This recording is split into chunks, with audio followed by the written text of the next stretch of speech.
Mr. Rakesh Kakkar, Director, India Habitat Center, Professor Geetam Tiwari, Ministry of Urban Development Chair, Professor for Transport Planning, IIT Delhi. Ladies and gentlemen, very warm welcome to this, what I'm very proud to say is the 21st IHC-ICRIER Conversation on Urbanization series. Clearly it's been very, very successful. I'm really proud that we've been able to run the course, and we have Professor Geetam Tiwari to speak on what I think is one of the most pressing challenges of our cities. If we are to regard cities as engines of our economic growth, then I think urban travel, problems, opportunities and challenges is going to be an important...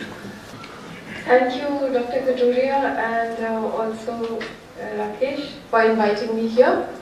This is wonderful. Actually, I think in 2013 or 2015 we had done a lecture series with IHC, and we didn't do 21 of them. We did only, I think, 6 or 7. Yeah, 6.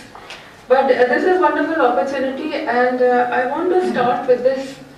Whenever, because from my bio, you know, I teach at IIT Delhi, and I teach a course especially for master students when they join. And in my first class, I asked, what do you think, how many people travel by car in Delhi? And the answer I get, after that, I always show them a slide. Unfortunately, I had made that slide for you, but it's not showing here. Because today we have census data, and census shows how people travel in Delhi. Yeah, this I will explain. This is not from census data, but it's very similar. Thank you, Professor Tiwari. We will, as I said, open the floor for questions. Please be brief. I'll make just one short point, or maybe in the form of a comment or a question, to start with. So you've shown us the shares. I don't remember exactly. Passengers is pedestrians is the maximum, followed by buses in Delhi. So do you have data on what is the kind of road share that gets occupied by the pedestrians or by buses? So I would think that cars, which constitute only 10%, would probably occupy 90% of the road space. So that's sort of extremely unequal distribution of road space. It seems, if you have. Yeah. So let me open this to questions. And please be brief, identify yourself. We'll collect 5 questions at a time. Good evening, Dr. Tiwari. This is very good information you have given us. My name is Akshay Gupta. I am independent research and technologist from Lord of Defense. Okay. So I think for all of us residents will tell you, my name is Yogesh Bijlani. I'm an IHC member as well. The metro system, if we see since it came in the last 7 or 8 years, the 90% utilization of cars, if you see the one independent transport mode and system that has come up is the metro.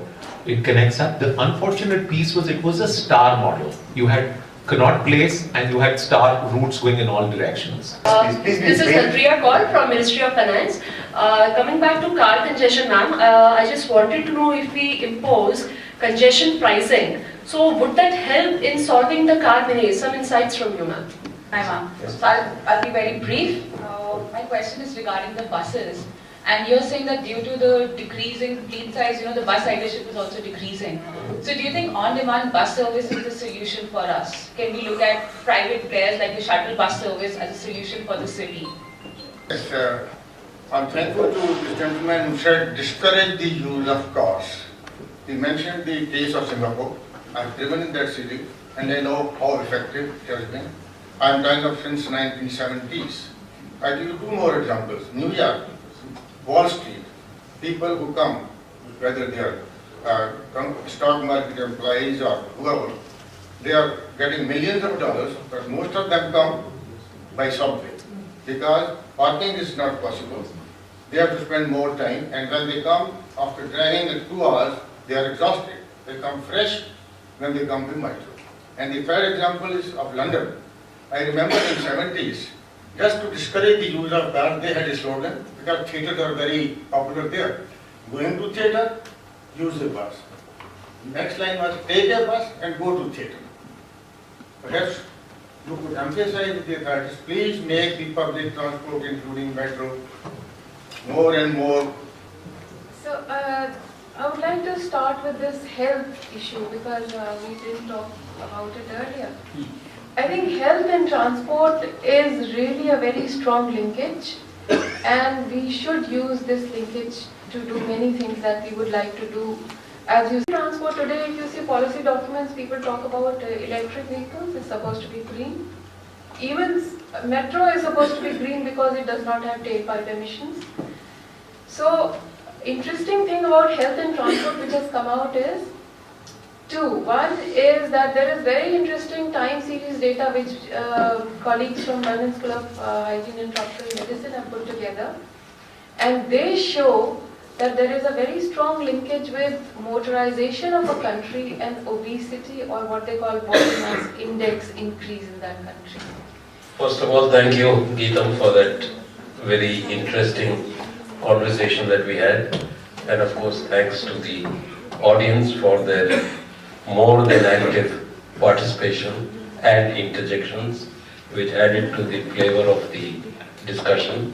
As Rajat mentioned, this series has been going on for about 3 years now, 21 sessions.